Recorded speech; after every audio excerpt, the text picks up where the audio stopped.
नमस्ते बच्चों।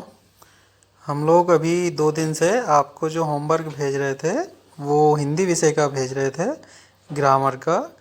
लेकिन आज से आपको सारे विषय का आपका सब्जेक्ट वाइज धीरे धीरे होमवर्क भेजना शुरू करते हैं। तो आज हम पढ़ेंगे सामाजिक विज्ञान समकालीन भारत भाग 1 कक्षा 9 की जो भूगोल पाठ्य पुस्तक है उसका पहला चैप्टर हम आज पढ़ेंगे। उसी के साथ में आप सबको आज गणेश चतुर्थी की शुभकामनाएं देना चाहता हूं। भगवान श्री गणेश आप पर अपनी कृपा बनाए रखें। आप लोग सभी बहुत अच्छे से अध्ययन करें और स्वस्थ रहें। चलिए हम शुरू करते हैं अपना अगला पहला चैप्टर। तो ये है हमारा पहला चैप्टर, भारत आकार और स्थिति। मतलब इस चैप्टर में हम जो हमारा देश है भारत, उसके आकार और विश्व में उसकी स्थिति क्या है उसके बारे में पढ़ेंगे। देखते हैं हम। भारत विश्व की प्राचीनतम संस्कृतियों में से एक है। कहने का मतलब यहाँ है कि भारत बहुत प्राचीन समय से मौजूद है और उसकी जो संस्कृति है बहुत ही प्राचीन संस्कृति है। पिछले 5 दशकों में भारत ने सामाजिक आर्थिक रूप से बहुमुखी उन्नति की है। यहाँ 5 दशक से मतलब 50 वर्षों से है, जो कि भारत निरंतर प्रगति कर रहा है आज़ादी के बाद से। किस क्षेत्रों में? सामाजिक और आर्थिक, मतलब जो हमारा समाज का ताना बाना है वो, और आर्थिक मतलब जिससे हमें अर्थ लाभ प्राप्त होता है, रोजगार का क्षेत्र। कृषि, उद्योग, तकनीकी और सर्वांगीण आर्थिक विकास में अद्भुत प्रगति हुई है। ये जो हमारे क्षेत्र हैं कृषि से जुड़े हुए, उद्योग धंधे, तकनीकी मतलब टेक्नोलॉजी, और सर्वांगीण आर्थिक विकास मतलब सभी क्षेत्रों में आर्थिक विकास में हमने निरंतर प्रगति की है।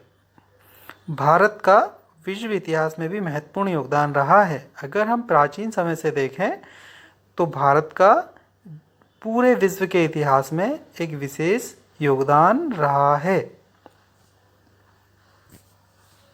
आगे हम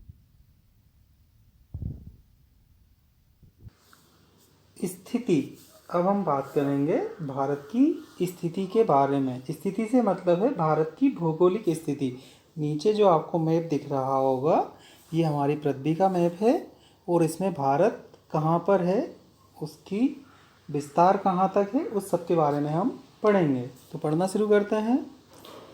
भारत एक विशाल देश है। ये उत्तरी गोलार्ध में स्थित है। मतलब अगर हम देखें तो पृथ्वी 2 गोलार्ध में है, उत्तरी और दक्षिणी गोलार्ध।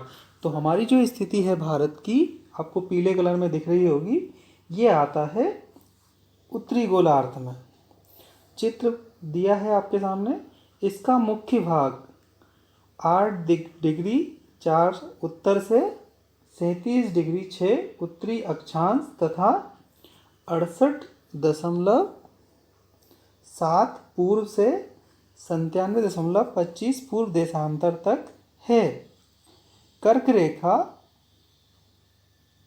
23.5 डिग्री उत्तर में देश को लगभग 2 बराबर भागों में बांटती है। कर्क रेखा जो है भारत के, आप मैप में देखेंगे तो आपको भारत के लगभग 20 भागों में से जाती हुई दिखाई देगी। मुख्य भूभाग के दक्षिण पूर्व में अंडमान और निकोबार द्वीप समूह बंगाल की खाड़ी में तथा दक्षिण पश्चिम में लक्षद्वीप समूह अरब सागर में स्थित है। अपनी एटलस की सहायता से इन द्वीपों का विस्तार ज्ञात करो। यह आपका होमवर्क है। आपको देखना है कि अंडमान निकोबार द्वीप समूह कहाँ पर है, जो हमारा सबसे निचला पॉइंट है वहाँ पर, और लक्षद्वीप हमारा पश्चिम में है अरब सागर में। इन सभी चीज़ों को आपको मैप में देखना है और अंडरलाइन करना है। क्या आप जानते हैं भारतीय संघ राज्य का सबसे दक्षिणी बिंदु, जो इंदिरा बिंदु कहा जाता था, सन 2004 में सुनामी लहरों के कारण समुद्र में जलमग्न हो गया। जो हमारा सबसे निचला बिंदु था 10 डिग्री चैनल पर इंदिरा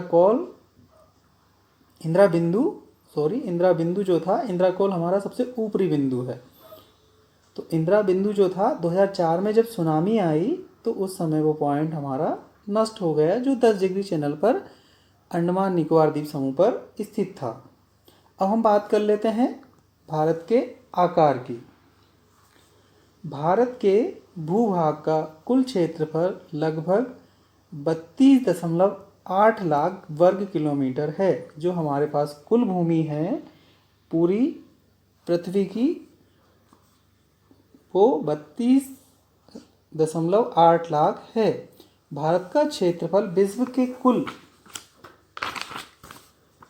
भौगोलिक क्षेत्रफल का 2.4% है। अगर हम पूरी दुनिया की बात करें तो उससे अगर हम देखें तो हमारे पास, भारत के पास पूरी जो पृथ्वी है उसका कितना भाग है, 2.4% भाग हमारे पास है। स्पष्ट है कि भारत विश्व का 7वां सबसे बड़ा देश है। अगर हम बड़े देशों की बात, भारत की स्थल सीमा रेखा लगभग 15,200 किलोमीटर और समुद्र तट रेखा अंडमान और निकोबार द्वीप समूह तथा लक्षद्वीप समूह के साथ 7,516.6 किलोमीटर है। ये कुल सीमा है हमारी, है ना। भारत का जो विस्तार है, सीमा विस्तार, वो कितना है, 15,200 किलोमीटर। भारत के उत्तरी पश्चिम तथा उत्तर पूर्वी सीमा पर नवीनतम बलित पर्वत स्थित हैं। नवीनतम बलित पर्वत से आशय यहाँ हिमालय पर्वत से है, जो नया पर्वत है। इसके दक्षिणी भूभाग उत्तर में चौड़ा है। अगर हम देखें तो जो इसका दक्षिणी भूभाग है वो उत्तर दिशा में चौड़ा है और 22 डिग्री उत्तरी अक्षांश से हिंद महासागर की ओर सकरा होता गया है। नीचे अगर देखें हम भारत की स्थिति तो धीरे धीरे सकरी होती चली जाती है। भारत ऊपर जितना चौड़ा है उतना दक्षिण में चौड़ा नहीं है। इसके पश्चिम में अरब सागर तथा पूर्व में बंगाल की खाड़ी स्थित है। चित्र 1.3 में देखिए कि अक्षांश और देशांतर का विस्तार लगभग 30 डिग्री है, परंतु फिर भी पूर्व पश्चिम का विस्तार उत्तर दक्षिण के विस्तार की अपेक्षा कम प्रतीत होता है। गुजरात से अरुणाचल प्रदेश, अगर हम मैप में देखेंगे तो जो हमारा गुजरात है पश्चिमी कोना, वहाँ से लेके जो हमारा पूर्वी कोना है, सबसे पूर्वी राज्य है अरुणाचल प्रदेश के स्थानीय समय में 2 घंटे का अंतर है। क्यों? क्योंकि 30 डिग्री का अंतर पूरा आता है और अगर हम एक देशांतर रेखा का अंतर देखें तो 4 मिनट होता है और 30 × 4 अगर हम करते हैं तो हमारा बनता है 120 मिनट। और 120 मिनट को अगर हम समय में कन्वर्ट करें तो हमारा लगभग हो जाता है 2 घंटा। तो उसी हिसाब से जो हमारी मानक रेखा है मध्य की, वो 82 डिग्री 30 पूर्वी देशांतर रेखा को भारत की मानक रेखा माना गया है। जो समय की हमारी रेखा है मानक रेखा, वो 82 डिग्री 30 है, जिससे हमारे भारत का समय ज्ञात किया जाता है। अब ये निकलती कहाँ से है? उत्तर प्रदेश में मिर्ज़ापुर से होकर ये रेखा गुजरती है। अगर आप मैप में देखेंगे तो ये जो रेखा आपको दिखाई दे रही है, ये हमारी मानक समय रेखा है। अक्षांश का प्रभाव दक्षिण से उत्तर की ओर दिन और रात की अवधि पर पड़ता है। जो आड़ी रेखाएं होंगी इस तरह की, ये हमारी अक्षांश रेखाएं होंगी और जो ऊपर से नीचे की ओर रहेंगी ये हमारी देशांतर रेखाएं होंगी। एक देशांतर रेखा से दूसरी रेखा के बीच 111 किलोमीटर का अंतर होता है। अब आगे हमारा है भारत तथा विश्व। भारतीय भूखंड एशिया महाद्वीप के पूर्व और पश्चिम के मध्य में स्थित है। अगर हम भारत की स्थिति देखें तो भारत हमारा एशिया महाद्वीप में है, वो भी कहाँ पे, दक्षिणी हिस्से में है एशिया महाद्वीप के। भारतीय भूभाग एशिया महाद्वीप का दक्षिणी विस्तार है। अगर आप मैप में देखेंगे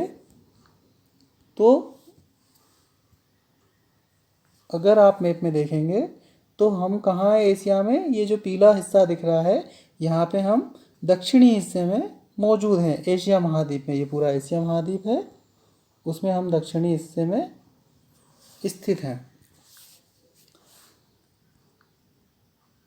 हिंद महासागर जो कि पश्चिम में यूरोपीय देशों और पूर्वी एशियाई देशों को मिलाता है। हिंद महासागर क्या करता है, यूरोप के देशों और पूर्वी एशिया के देशों को जोड़ता है। भारत को केंद्रीय स्थिति प्रदान करता है। अगर हम मैप में देखें तो ये जो नीचे का हिस्सा है ये हमारा हिंद महासागर है, तो ये इधर से हमें ये इधर वाले हिस्से से जोड़ता है। भारत में उसकी विशेष स्थिति है।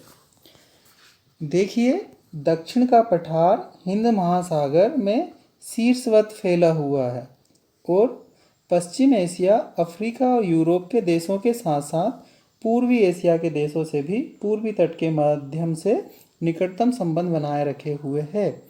हिंद महासागर में किसी भी देश की तटीय सीमा भारत जैसी नहीं है। अगर हम पूरे विश्व में देखें तो ये जो नीचे का हिस्सा है ये पूरा के पूरा लिखा हुआ आपको दिख रहा होगा हिंद महासागर।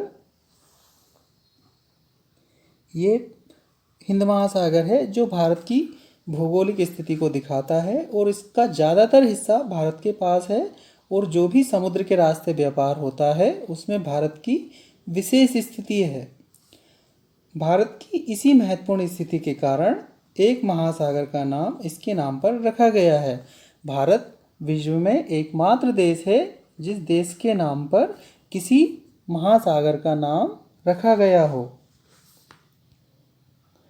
सन 1800 में सुएझ नहर के निर्माण के खुलने से भारत और यूरोप के बीच की दूरी 7000 किलोमीटर कम हो गई थी। ये मैं आपको अगले मैप में दिखा सकता हूँ कि सुएझ नहर कहाँ स्थित है। तो यहाँ बीच में आपका आएगा सुएझ नहर की स्थिति आएगी यहाँ पे।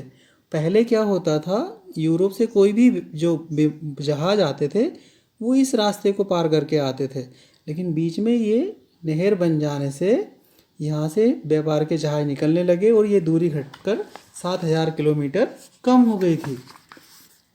भारत का मैप देखेंगे हम।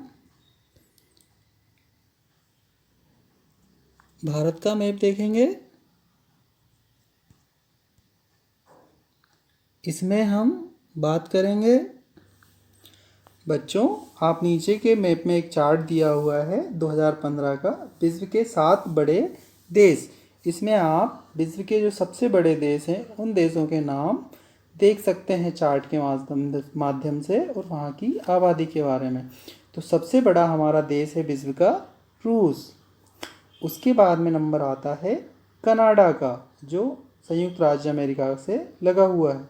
फिर लिखा है तीसरे नंबर पे संयुक्त राज्य अमेरिका, जिसको हम बोलते हैं यूनाइटेड स्टेट अमेरिका या अमेरिका कहते हैं, जो विश्व का सबसे समृद्ध देश है। उसकी स्थिति है तीसरे नंबर पे। चौथे नंबर पे आता है हमारा पड़ोसी देश चीन, जिसको हम बोलते हैं रिपब्लिक ऑफ चाइना। फिर आता है हमारा 5वां नंबर का जो सबसे बड़ा देश है विश्व का, वो है ब्राज़ील, जो एक फेमस है क्योंकि यहाँ से विश्व की जो सबसे चौड़ी नदी है अमेज़न वो निकलती है। अगला हमारा है ऑस्ट्रेलिया। ऑस्ट्रेलिया आप लोगों को याद होगा, 2 चीज़ों के लिए फेमस है ऑस्ट्रेलिया। एक तो यहाँ पे पाया जाता है जो जानवर है कंगारू वो, दूसरा विश्व में इसकी क्रिकेट जो टीम है वो सबसे ज़्यादा फेमस है। क्रिकेट टीम के बारे में आपको पता होगा। फिर हमारा नंबर आता है भारत का। तो हम इस देखें तो विश्व में 7वें नंबर पर आते हैं क्षेत्रफल की दृष्टि से। और एक चीज़ और मैं बता देता हूँ आप लोगों को यहाँ पे कि क्षेत्रफल की दृष्टि से हम 7वें नंबर पे हैं और आबादी की दृष्टि से 2011 की जनगणना के अनुसार हम लोग दूसरे नंबर पे हैं। सबसे ज़्यादा आबादी चीन में है, उसके बाद में भारत में। आपको मैप दिख रहा होगा, इसमें हमारा उत्तर से दक्षिण, पूरब से पश्चिम का विस्तार दिया हुआ है। तो इसमें दूरी आप देखेंगे तो ऊपर का जो 37.6 लिखा है, ये हमारा है इंदिरा कॉल। यहाँ से हमारे भारत की शुरुआत होती है। और जो सबसे निचला हमारा भूमि का पॉइंट है कन्याकुमारी, ज़मीनी स्थल पे, ये है हमारा कन्याकुमारी, जिसकी टोटल दूरी अगर हम ऊपर से नीचे, उत्तर से दक्षिण देखें तो होती है 3214 किलोमीटर। ये इसका भारत का विस्तार है, ज़मीनी विस्तार। इससे ज़्यादा भी भारत है अगर हम देखेंगे तो। यहाँ आपको दिख रहा होगा ये टापू, ये भी भारत के ही अंग हैं, अंडमान निकोबार द्वीप समूह।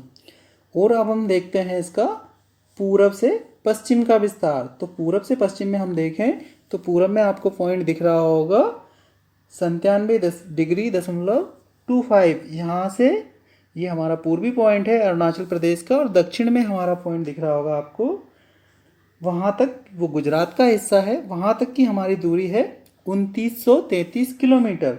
तो ये हमें याद रखना है कि ये भारत का वर्ग किलोमीटर में विस्तार है। और बीच में से आपको एक लाइन दिख रही होगी डॉट डॉट में, ये है हमारी कर्क रेखा। तो आपका होमवर्क ये है कि आपको ये बताना है अगले वीडियो में कमेंट्स करके कि कर्क रेखा भारत के कितने राज्यों से होकर गुजरती है। और दूसरा प्रश्न रहेगा आपका कर्क रेखा से संबंधित कि कर्क रेखा मध्य प्रदेश के कितने जिलों से होकर गुजरती है। ये आपका होमवर्क है। आगे बढ़ते हैं हम लोग। यहाँ पे आप देखेंगे तो आपको जो इंदिरा पॉइंट है वो यहाँ मिलेगा 10 डिग्री चैनल। ये हमारा सबसे अंतिम बिंदु है, क्योंकि अंडमान निकोबार द्वीप समूह हमारे भारत के भाग हैं। चलिए अगले पेज पे चलते हैं।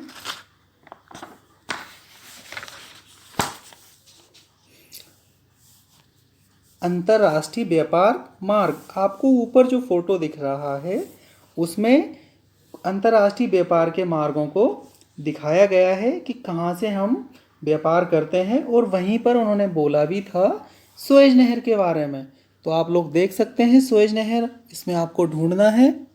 अगर आप इसको देखेंगे तो यहाँ पे आपको सुएज नहर लिखा हुआ मिल जाएगा, जो कि मानव निर्मित नहर है और जिसने यूरोप की हमारी यात्रा की दूरी घटा दी थी, जो कि लाल सागर को और भूमध्य सागर को जोड़ती है। ये मानव निर्मित नहर है, मिस्र में पड़ती है, मिस्र लिखा हुआ है बाजू में, मिस्र देश। तो यहाँ पे हमने इसको खुदाई करके ये लाल सागर और भूमध्य सागर को जोड़ दिया है, जिससे यूरोप से आने वाले जहाज पूरे अफ्रीका महाद्वीप का चक्कर लगाकर नहीं आए और सीधे भारत तक आ जाएं, जो 7000 हमारी किलोमीटर की दूरी कम हुई है। आगे देखते हैं हम। भारत का विश्व के देशों के साथ संपर्क युगों पुराना है, परंतु ये संबंध समुद्री जलमार्गों की उपेक्षा भूभागों से होकर था। अगर हम देखें प्राचीन समय में तो हमारा जो संबंध है विश्व से बहुत पुराने समय से है। प्राचीन समय से जो हमारी सबसे प्राचीन सभ्यता है हड़प्पा सभ्यता, उस समय भी हम विदेशों से व्यापारिक मार्गों से या व्यापार के रास्तों से जुड़े हुए थे। मिस्र की सभ्यता से, मेसोपोटामिया की सभ्यता से या बेबीलोनिया से।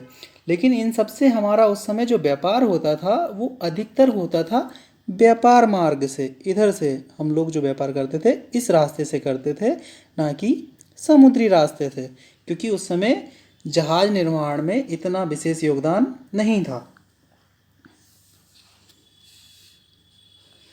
उत्तर पर्वतों के दर्रों से अनेक यात्री प्राचीन काल में भारत आए, जबकि समुद्री मार्ग बहुत समय तक ज्ञात नहीं थे।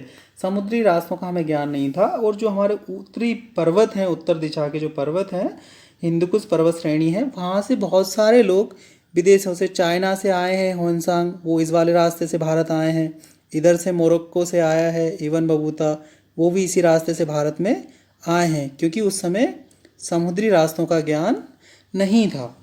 बहुत सारे भारत में यात्री आए हैं, मैं उसके बारे में बताऊंगा कि सबसे पहले कौन आया फिर कौन आया, उस पर हम अगली वीडियो लाएंगे। इन मार्गों से प्राचीन समय से विचारों और वस्तुओं का आदान प्रदान होता है। बच्चों आप देखेंगे तो जब कोई यात्री या कोई विदेशी आपके पास आता है तो वो अपने साथ में कुछ वस्तुएं लाता है उनका हम आदान प्रदान करते हैं और हम उससे जो चर्चा करते हैं तो हम उसकी संस्कृति के बारे में जानते हैं, उस देश के विचारों के बारे में जानते हैं। तो वो सिर्फ वस्तु का ही विनिमय नहीं करता है, वो विचारों का विनिमय भी हमारे साथ में करता है। भारत का पश्चिम, मध्य और पूर्वी एशिया तथा दक्षिणी एशिया के पड़ोसी देशों के साथ एक अद्भुत संपर्क रहा है। ये अगर हम देखें तो जो हमारे साथ के पड़ोसी देश हैं इनसे हमारा विशेष संपर्क रहा है, इस क्षेत्र के देशों से और दूसरा इस देश के क्षेत्रों से। यहाँ तक तो हमारा भारत फैला था। अगर आप देखेंगे मैप में कंबोडिया, तो कंबोडिया में आज जो मंदिर है ओंकार वाट का मंदिर, वो हिंदू धर्म का सबसे बड़ा मंदिर है जो भारत से बाहर है, जो भारत के ही दक्षिण के राजाओं ने वहाँ पर अपने साम्राज्य के समय बनवाए थे। तो यहाँ से हमारा विशेष संपर्क रहा है। इसी प्रकार उपनिषदों के विचार, रामायण तथा पंचतंत्र की कहानियाँ, भारतीय अंक एवं दशमलव प्रणाली आदि संसार के विभिन्न भागों तक पहुँच सके हैं। हमारे यहाँ से क्या क्या चीज़ें पहुँची हैं अन्य जगह, तो हमारे उपनिषदों के विचार, जो हमारी उपनिषद हैं, धर्म ग्रंथ हैं हिंदू धर्म के, उनके विचार, रामायण की जानकारी और पंचतंत्र की कहानियाँ जिनको लिखा है विष्णुदत्त शर्मा जी ने, वो सब पहुँची हैं। भारतीय अंक प्रणाली मतलब जो गणित के लिए है, और दशमलव प्रणाली, ये सारी विभिन्न भागों में विभिन्न तरीक़ों से समय समय पर पहुँची हैं और पूरे विश्व में फैली हैं। मसाले, हमारे यहाँ से मसाले की खेती होती है दक्षिण भारत में, वो पहुँचा है। मलमल, जिसको हम बोलते हैं मखमल के कपड़े, तथा व्यापार के अन्य सामान भारत के विभिन्न देशों को ले जाए जाते थे। भारत से विदेशों में क्या क्या भेजा जाता था? मसाले, मलमल आदि कपड़े तथा व्यापार के अन्य सामान भारत से विभिन्न देशों को ले जाए जाते थे। इसके विपरीत यूनानी स्थापत्य कला तथा पश्चिम एशिया की वास्तुकला के प्रतीक मीनारों तथा गुंबदों का प्रभाव हमारे देश के विभिन्न भागों में देखा गया है। यूनानी से मतलब है यूनान से, जो यूनान देश है, पहले यहाँ पे यूनानी साम्राज्य हुआ करता था, जहाँ से सिकंदर आया था भारत पर आक्रमण करने, तो वहाँ से हमारा व्यापार हुआ करता था। वहाँ का प्रभाव हम पे क्या पड़ा? तो वहाँ की जो भवन निर्माण कला है, स्थापत्य कला मतलब भवन निर्माण की कला, जो गुंबद शैली है, जो हम गोल गुंबद बनाते हैं मंदिरों में और किलों में, वो वहाँ से आई है। और मीनारे बनाने का मतलब हम बिल्डिंग के बाजू में अन्य जो इमारतें खड़ी करते हैं, ऊंचे बुर्ज लगाते हैं, उनको मीनारे बोला जाता है। आप सभी ने ताजमहल का फ़ोटो देखा होगा, उसके आजू बाजू बहुत सारे टावर टाइप की गुंबदें हैं, उन सभी को मीनार ही बोला जाता है। वो मीनार के उदाहरण हैं। अब हम देख लेते हैं भारत के पड़ोसी देश। भारत के पड़ोसी देश रहे हैं, बहुत सारे देश हैं हमारे पड़ोस में आजू बाजू के, उनके बारे में हम पढ़ते हैं। तो भारत का दक्षिण एशिया में एक महत्वपूर्ण स्थान है। भारत में 28 राज्य और 9 केंद्र शासित प्रदेश स्थित हैं। ये नई स्थिति है हमारी, पहले 29/7 था, लेकिन 5 अगस्त 2019 की स्थिति में हमने क्या किया है, जम्मू कश्मीर को तोड़कर 2 केंद्र शासित प्रदेश बना दिए हैं। तो अब केंद्र शासित प्रदेश 9 हो गए हैं और एक राज्य कम हो गया है। तो 28 राज्य और 9 केंद्र शासित प्रदेश हमारे यहाँ वर्तमान समय में हैं। आपको ये ज्ञात करना है, ये प्रश्न आप देख लेंगे। क्या क्या ज्ञात करना है आपको? पश्चिमी और पूर्वी तटों पर केंद्र शासित क्षेत्रों की संख्या ज्ञात कीजिए। दोनों तटों पर, भारत के जो दोनों तट हैं, ये आपका पश्चिमी तट है, ये आपका पूर्वी तट है। पश्चिम में अरब सागर है, पूर्व में बंगाल की खाड़ी है। वहाँ पे कौन कौन से केंद्र शासित प्रदेश हैं, उनकी संख्या आपको ज्ञात करनी है। अगला है क्षेत्रफल के आधार पर सबसे बड़ा एवं सबसे छोटा राज्य कौन सा है। आपको भारत के राज्यों के बारे में देखना है कि सबसे बड़ा राज्य कौन सा है और सबसे छोटा राज्य कौन सा है। कौन से राज्य अंतर्राष्ट्रीय सीमा तथा समुद्र तट को स्पर्श नहीं करते हैं। हमें ये देखना है कि भारत के 28 राज्यों में से ऐसे कौन से राज्य हैं जो किसी अंतर्राष्ट्रीय सीमा मतलब उनकी सीमा किसी दूसरे देश से नहीं लगती है और समुद्र तट को स्पर्श नहीं करते हैं। ऐसे कौन से राज्य हैं जिनके किनारे समुद्र नहीं है, ये आपको देखना है पूरे मैप में। अगला पॉइंट है पाकिस्तान, चीन, म्यांमार, बांग्लादेश की सीमाओं को छूने वाले राज्यों को 4 वर्गों में विभाजित कीजिए। हमें ये देखना है कि पाकिस्तान से हमारे कितने राज्यों की सीमा लगती है, चीन से हमारे कितने राज्य सीमा साझा करते हैं, म्यांमार जो प्राचीन समय में बर्मा हुआ करता था उससे हमारे कितने राज्यों की सीमा लगती है, और हमारा पड़ोसी देश है बीच में जो हमसे लगा हुआ है बांग्लादेश, वो हमारे कितने राज्यों से सीमा साझा करता है, उसका हमें चार्ट बनाना है। यहाँ से विकल्प जरूर पूछा जाता है। भारत की भूमि की सीमाएं उत्तर पश्चिम में पाकिस्तान, अगर हम देखें तो ये हमारा उत्तर पश्चिम दिशा है। यहाँ पे ये पाकिस्तान वाला हिस्सा है, ये उत्तर पश्चिम में। उत्तर में चीन, अगर हम उत्तर देखें तो ये हमारा उत्तर है, ये चीन है। रिपब्लिक ऑफ चाइना, तिब्बत पे कब्जा है चीन का। नेपाल और भूटान के साथ, नेपाल और भूटान आप देखेंगे छोटे छोटे देश है, दोनों लिखे हैं नाम आप ढूंढ लेंगे। पूर्व में म्यांमार व बांग्लादेश के साथ सीमा साझा करते हैं। अगर पूर्व में हम देखें तो आपको पूर्व दिशा में 2 देश लिखे हुए दिखेंगे, एक तो यहाँ पे आपका है बांग्लादेश और ये है आपका म्यांमार।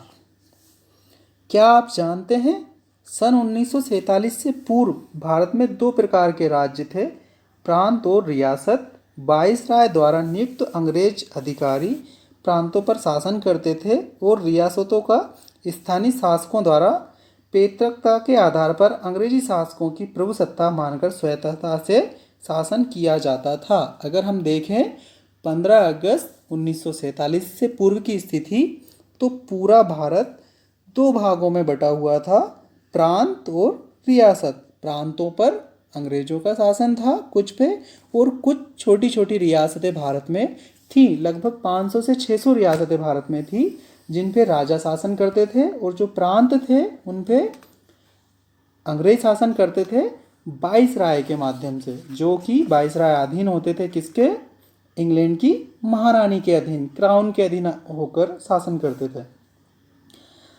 चैप्टर बड़ा हो रहा है तो हम इसको शॉर्ट में ख़त्म करते हैं। ये वाला जो मैप है इसमें आपको भारत के पड़ोसी देश और भारत के पूरे राज्य दिखाई दे रहे होंगे। यहाँ से आप अपना होमवर्क कंप्लीट कर सकते हैं कि कौन सा राज्य किस राज्य के साथ सीमा साझा करता है। आगे बढ़ते हैं हम लोग।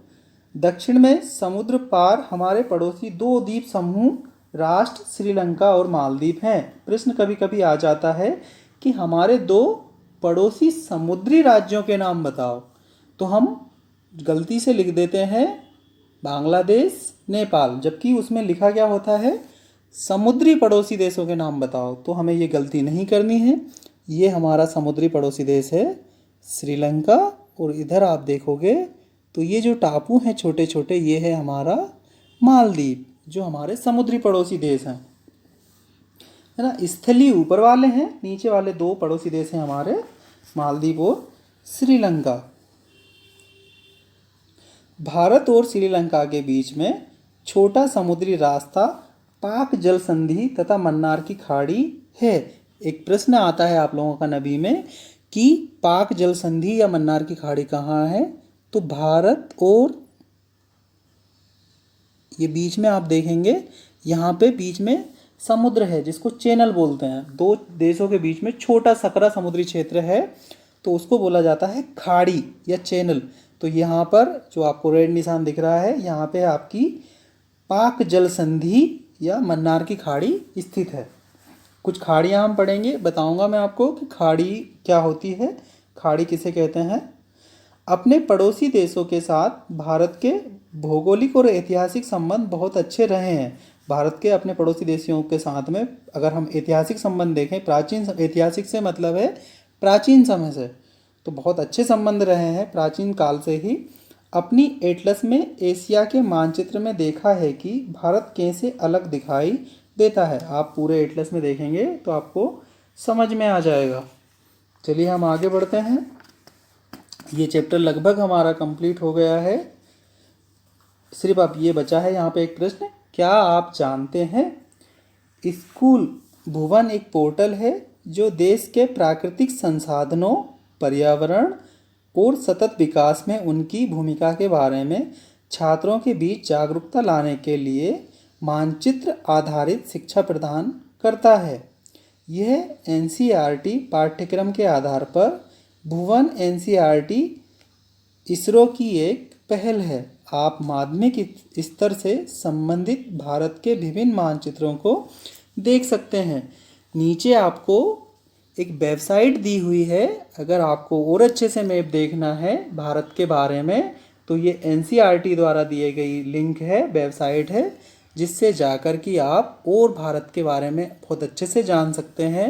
सारे मैप आप देख सकते हैं, उसको आपको देखना होगा। अब ये चैप्टर, हमारा जो पहला चैप्टर था भारत की स्थिति, वो पूरा होता है।